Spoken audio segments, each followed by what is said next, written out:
जय श्री कृष्णा। राधे राधे। आज है वैशाख शुक्ल पक्ष का तीसरा दिन और आज आप इस वीडियो में सुनेंगे अक्षय तृतीया की पौराणिक कथा। तो सबसे पहले भगवान गणेश की कथा से शुरुआत करते हैं। तो बोलिए गणेश भगवान की जय। एक दिन गणेश जी महाराज चुटकी में चावल और चम्मच में दूध लेकर घूम रहे थे कि कोई मेरी खीर बना दो। सबने थोड़ा सा सामान देकर मना कर दिया तो बुढ़िया बोली, ला बेटा मैं तेरा खीर बना दूँ। और वह कटोरी लेकर आई तो गणेश जी बोले, बुढ़िया माई कटोरी क्यों लाई हो, टोप लेकर आओ बड़ा बर्तन। तो अब बुढ़िया माई टोप लेकर आई और वह दूध से भर गया। गणेश जी महाराज बोले कि मैं बाहर जाकर आता हूँ, जब तक तू खीर बनाकर रखना। खीर बनकर तैयार हो गई। अब बुढ़िया माई की बहू के मुंह में पानी आ गया। वह दरवाजे के पीछे बैठकर खीर खाने लगी तो खीर का एक छींटा जमीन पर गिर गया, जिससे गणेश जी का भोग लग गया। थोड़ी देर के बाद बुढ़िया गणेश जी को बुलाने गई तो गणेश जी बोले, बुढ़िया माई मेरा तो भोग लग गया। जब तेरी बहू ने दरवाजे के पीछे बैठकर खीर खाई तो एक छींटा जमीन पर गिर पड़ा था, सो मेरा तो भोग लग गया। तो बुढ़िया माई बोली, बेटा अब इसका क्या करूं। गणेश जी बोले, सारी खीर नगर में बांटने को कहा। जब बुढ़िया ने खीर बांटी तो राजा को भी इसका पता लग गया। इस पर उसने बुढ़िया को अपने दरबार में बुला लिया। सारा माजरा जानकर उसने बुढ़िया का खीर का भोग अपने पास मंगा लिया। पर राजा के महल में जैसे ही पहुंचा तो उसमें कीड़े मकोड़े व जहरीले जानवर गिर गए। यह देखकर राजा ने वह बर्तन वापस बुढ़िया को दे दिया, जो उसके घर ले जाते ही वापस जैसे का तैसा हो गया। इसके बाद बुढ़िया ने फिर गणेश जी से बची हुई खीर के उपयोग के बारे में पूछा तो उन्होंने झोपड़ी के कोने में गाड़ देने को कहा। ऐसा कर बुढ़िया रात को सो गई और गणेश जी उसकी झोपड़ी को लात मारते हुए अंतर ध्यान हो गए। अगले दिन जब बुढ़िया उठी तो उसे अपनी झोपड़ी महल में बदली हुई और खीर के बर्तन सोने जवाहरातों से भरे मिले। गणेश जी की कृपा जानकर बुढ़िया काफ़ी प्रसन्न हो गई। हे गणेश जी महाराज, जैसा आपने फल बुढ़िया को दिया वैसा ही सबको देना। कथा कहने वाले व हुंकारा भरने वाले और आसपास के सुनने वाले सबके भंडारे भरे रखना। अब सुनते हैं अक्षय तृतीया की पौराणिक कथा। अक्षय तृतीया की एक कथा के अनुसार प्राचीन काल में एक धर्मदास नामक वैश्य था। धर्मदास अपने परिवार के साथ एक छोटे से गांव में रहता था। वह बहुत ही गरीब था। वह हमेशा अपने परिवार के भरण पोषण के लिए चिंतित रहता था। उसके परिवार में कई सदस्य थे। धर्मदास बहुत धार्मिक प्रवृत्ति का था व्यक्ति और उस सदाचार एवं देव ब्राह्मणों के प्रति उसकी श्रद्धा अत्यधिक प्रसिद्ध थी। अक्षय तृतीया व्रत के महात्म्य को सुनने के बाद उसने अक्षय तृतीया पर्व के आने पर सुबह जल्दी उठकर गंगा में स्नान करके विधिपूर्वक देवी देवताओं की पूजा की। व्रत के दिन सामर्थ्य के अनुसार जल से भरे हुए घड़े, पंखे, जौ, सत्तू, चावल, नमक, गेहूँ, गुड़, घी, दही, सोना तथा वस्त्र आदि वस्तुएं से भगवान के चरणों में रखकर ब्राह्मणों को अर्पित किया। यह सब देखकर धर्मदास के परिवार वाले तथा उसकी पत्नी ने उसे रोकने की कोशिश की। उन्होंने कहा कि अगर धर्मदास इतना सब कुछ दान में दे देगा तो उसके परिवार का पालन पोषण कैसे होगा। फिर भी धर्मदास अपने दान और पुण्य कर्म से विचलित नहीं हुआ और उसने ब्राह्मणों को कई प्रकार का दान दिया। उसके जीवन में जब भी अक्षय तृतीया का पावन पर्व आया, प्रत्येक बार धर्मदास ने विधि से इस विधि पूजा का एवं दान आदि कर्म किया। अनेक रोगों से ग्रस्त तथा वृद्ध होने के उपरांत भी उसने उपवास करके धर्म कर्म और दान पुण्य किया। यही वैश्य दूसरे अगले जन्म में कुशावती का राजा हुआ। मान्यता के अनुसार अक्षय तृतीया के दिन किए गए दान पुण्य व पूजन के कारण वह अपने अगले जन्म में बहुत ही धनी एवं प्रतापी राजा बना। वह इतना धनी और प्रतापी राजा था कि त्रिदेव तक उसके दरबार में अक्षय तृतीया के दिन ब्राह्मण का भेष करके उसके महायज्ञ में शामिल होते थे।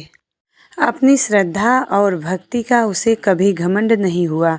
वह प्रतापी राजा, महान एवं वैभवशाली होने के बावजूद भी धर्म मार्ग से कभी विचलित नहीं हुआ। माना जाता है कि यही राजा आगे के जन्मों में भारत के प्रसिद्ध सम्राट चंद्रगुप्त के रूप में जैसे भगवान ने धर्मदास पर अपनी कृपा की, वैसे ही जो व्यक्ति इस अक्षय तृतीया की कथा का महत्व सुनता है और विधि विधान से पूजा एवं दान आदि करता है, उसे अच्छे पुण्य एवं यश की प्राप्ति होती है। भगवान विष्णु की जय, माता लक्ष्मी की जय, अन्नपूर्णा माता की जय।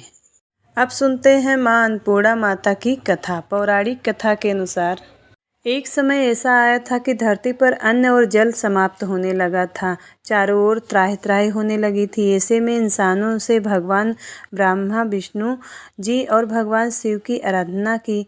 विष्णु जी ने अपने भक्तों की पुकार सुनकर शिव जी को इनकी योग निद्रा से जगाया और पूरी बात बताई। तब शिव भगवान शिव ने भिक्षु और माता पार्वती ने माँ अन्नपूर्णा का रूप धरा। भगवान शिव ने माता अन्नपूर्णा से भिक्षा लेकर पृथ्वी लोक में आकर सभी इंसानों के बीच अन्न बांटा। तब से कभी भी पृथ्वी में अन्न जल की कमी नहीं हुई। ऐसे में हर किसी ने माँ अन्नपूर्णा की पूजा अर्चना करनी शुरू कर दी। माना जाता है कि जब माँ पार्वती अन्नपूर्णा के स्वरूप में आई थी, तब इस दिन मार्गशीर्ष की पूर्णिमा तिथि थी। इसी कारण इस दिन हर साल अन्नपूर्णा जयंती के रूप में मनाया जाने लगा। दूसरी पौराणिक कथा के अनुसार एक समय की बात है, काशी निवासी धनंजय की पत्नी का नाम सुलक्षणा था। उसे अन्य सुख प्राप्त थे, केवल निर्धनता ही उसके दुख का कारण थी। यह दुख उसे हर समय सताता था। एक दिन सुलक्षणा पति से बोली, स्वामी आप कुछ उद्यम करो तो काम चले। इस प्रकार कब तक काम चलेगा? सुलक्षणा की बात धनंजय के मन में बैठ गई और वह उसी दिन विश्वनाथ शंकर जी को प्रसन्न करने के लिए बैठ गया और कहने लगा कि हे देवाधिदेव विश्वेश्वर, मुझे पूजा पाठ कुछ आता नहीं है, केवल तुम्हारे भरोसे बैठा हूँ। इतनी विनती करके वह 2-3 दिन भूखा प्यासा बैठा रहा। यह देखकर भगवान शंकर ने उसके कान में अन्नपूर्णा अन्नपूर्णा अन्नपूर्णा इस प्रकार 3 बार कहा। यह कौन क्या कह गया, इसी सोच में धनंजय पड़ गया कि मंदिर में आते ब्राह्मणों को देखकर पूछने लगा, पंडित जी अन्नपूर्णा कौन है? ब्राह्मणों ने कहा, तू अन्न छोड़कर बैठा है सो तुझे अन्न की ही बात सूझती है। जा घर जाकर अन्न ग्रहण कर। धनंजय घर गया, स्त्री से सारी बात कही। वह बोली, नाथ चिंता मत करो, स्वयं शंकर जी ने यह मंत्र दिया है, वे स्वयं ही खुलासा करेंगे। आप फिर जाकर उनकी आराधना करो। धनंजय फिर जैसा का तैसा पूजा में बैठ गया। रात्रि में शंकर जी ने आज्ञा दी, कहा तू पूर्व दिशा में चला जा। वह अन्नपूर्णा का नाम जपता जाता और रास्ते में फल खाता, झरनों का पानी पीता जाता। इस प्रकार कितने ही दिनों तक चलता गया। वहाँ उसे चांदी से चमकती वन की शोभा देखने में आई। सुंदर सरोवर देखने में या उसके किनारे कितनी ही अप्सराएं झुंड बनाए बैठी थी, एक कथा कहती थी और सब माँ अन्नपूर्णा इस प्रकार बार बार कहती थी। यह गहन मास की उजेली रात्रि थी और आज से ही व्रत का ये आरंभ था। जिस शब्द की खोज करने वह निकला था, वह उसे वहाँ सुनने को मिला। धनंजय ने उसके पास जाकर पूछा, हे देवियों, आप यह क्या करती हो? उन सब ने कहा कि हम सब माँ अन्नपूर्णा का व्रत करती हैं। व्रत करने से गई पूजा क्या होता है? यह किसी ने किया है भी या नहीं? इसे कब किया जाए? कैसा व्रत है और कैसी विधि है? मुझसे भी कहो। वे कहने लगी कि इस व्रत को सब कोई कर सकते हैं। 21 दिन तक के लिए 21 गांठ का सूत लेनी चाहिए। 21 दिन यदि न बने तो 1 दिन उपवास करे। यह भी न बने तो केवल कथा सुनकर प्रसाद ले, निराहार रहकर कथा कहें। कथा सुनने वाला कोई न मिले तो पीपल के पत्तों को रखकर सुपारी या घृत कुमारी गुआर पाठ वृक्ष के सामने कर दीपक को साक्षी कर सूर्य, गाय, तुलसी या महादेव को बिना कथाएं सुनाए मुख में दाना न डालें। यदि भूल से कुछ पड़ जाए तो 1 दिवस फिर उपवास करे। व्रत के दिन क्रोध ना करे और झूठ ना बोले। धनंजय बोला, इस व्रत को करने से क्या होगा। वे कहने लगी, इसके करने से अंधों को नेत्र मिले, लूलों के हाथ मिले, निर्धन के घर धन आए, बाझी को संतान मिले, मूर्ख को विद्या आए। जो जिस कामना से व्रत करे माँ उसकी इच्छा पूरी करती हैं। वह कहने लगा, बहनों, मेरे भी तो धन नहीं है, विद्या नहीं है, कुछ भी तो नहीं है। मैं तो दुखिया ब्राह्मण हूँ। मुझे इस व्रत का सूत दोगी? हाँ भाई, तेरा कल्याण हो, तुझे देंगे। ले इस व्रत का मंगल सूत ले। धनंजय ने व्रत किया। व्रत पूरा हुआ तभी सरोवर में से 21 खंड की सुवर्ण सीढ़ी हीरा मोती जड़ी हुई प्रकट हुई। धनंजय ने जय अन्नपूर्णा अन्नपूर्णा कहता जाता था। इस प्रकार कितनी ही सीढ़ियां उतर गया तो क्या देखता है कि करोड़ों सूर्य के प्रकाशमान अन्नपूर्णा का मंदिर है। उसके सामने सुवर्ण सिंहासन पर माता अन्नपूर्णा विराजमान हैं। सामने भिक्षा हेतु शंकर भगवान खड़े हैं। देवांगनाएं चंवर डुलाती हुई कितनी ही हथियार बांधे पहरा देती हैं। धनंजय दौड़कर जगदम्बा के चरणों में गिर गया। देवी उनके मन का क्लेश जान गई। धनंजय कहने लगा, माता आप तो अंतर्यामिनी हो, आपको अपनी दशा क्या बताऊं। माता बोली, मेरा व्रत किया है, जा, संसार तेरा सत्कार करेगा। माता ने धनंजय की जिह्वा पर बीज मंत्र लिख दिया। अब तो उसके रोम रोम में विद्या प्रकट हो गई। इतने में क्या देखता है कि वह काशी विश्वनाथ के मंदिर में खड़ा है। माँ का वरदान ले धनंजय घर आया। सुलक्षणा से सब बात कही। माताजी की कृपा से उसके घर में धन संपत्ति उमड़ने लगी। छोटा सा घर बड़ा गिना जाने लगा। जैसे शहद के छत्ते में मक्खियाँ जमा होती हैं, उसी प्रकार अनेक सगे संबंधी आकर उसकी बड़ाई करने लगे। कहने लगे, इतना धन और इतना बड़ा घर, सुंदर संतान नहीं हो तो इस कमाई का कौन भोग करेगा। सुलक्षणा से संतान नहीं है, इसलिए तुम दूसरा विवाह करो। अनिच्छा होते हुए भी धनंजय को दूसरा विवाह करना पड़ा और सती सुलक्षणा को सौत का दुख उठाना पड़ा। इस प्रकार दिन बीतते गए। फिर अगहन का मास आया। नए बंधन से बंधे पति पत्नी सुलक्षणा ने कहलाया कि हम व्रत के प्रभाव से सुखी हुए हैं, इस कारण यह व्रत छोड़ना नहीं चाहिए। यह माता जी का प्रताप है जो हम इतने संपन्न और सुखी हैं। सुलक्षणा की बात सुन धनंजय उसके यहाँ आया और व्रत में बैठ गया। नई बहू को इस व्रत की खबर नहीं थी। वह धनंजय के आने की राह देख रही थी। दिन बीतते गए और व्रत पूर्ण होने में 3 दिन बाकी थे कि नई बहू को खबर पड़ी कि उसके मन में ईर्ष्या की ज्वाला दहक रही थी। सुलक्षणा के घर आ पहुंची और उसने वहां भगदड़ मचा दी। वह धनंजय को अपने साथ ले गई। घर में धनंजय को थोड़ी देर के लिए निद्रा ने आ दबाया। इसी समय नई बहू ने उसका व्रत का सूत तोड़कर आग में फेंक दिया। अब माता जी का कोप जाग गया।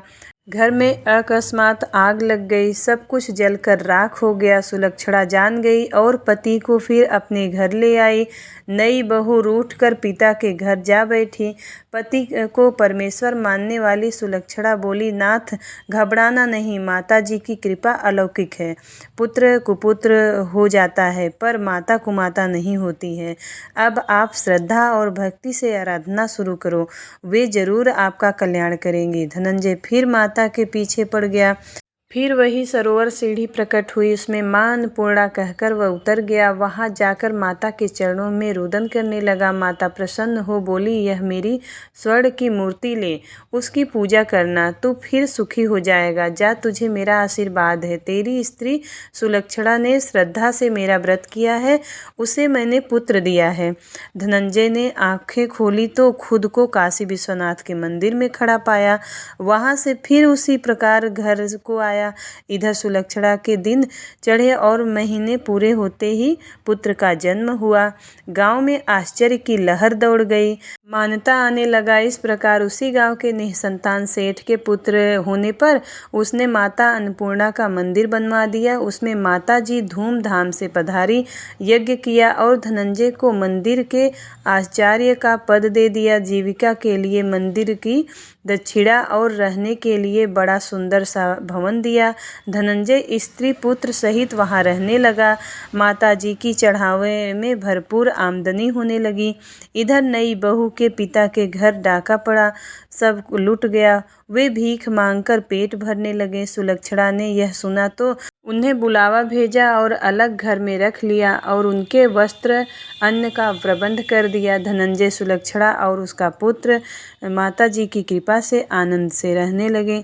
हे अन्नपूर्णा माता, जैसे आपने सुलक्षणा को धन, पुत्र आदि से भर दिया, वैसे ही सबकी भंडार भरना।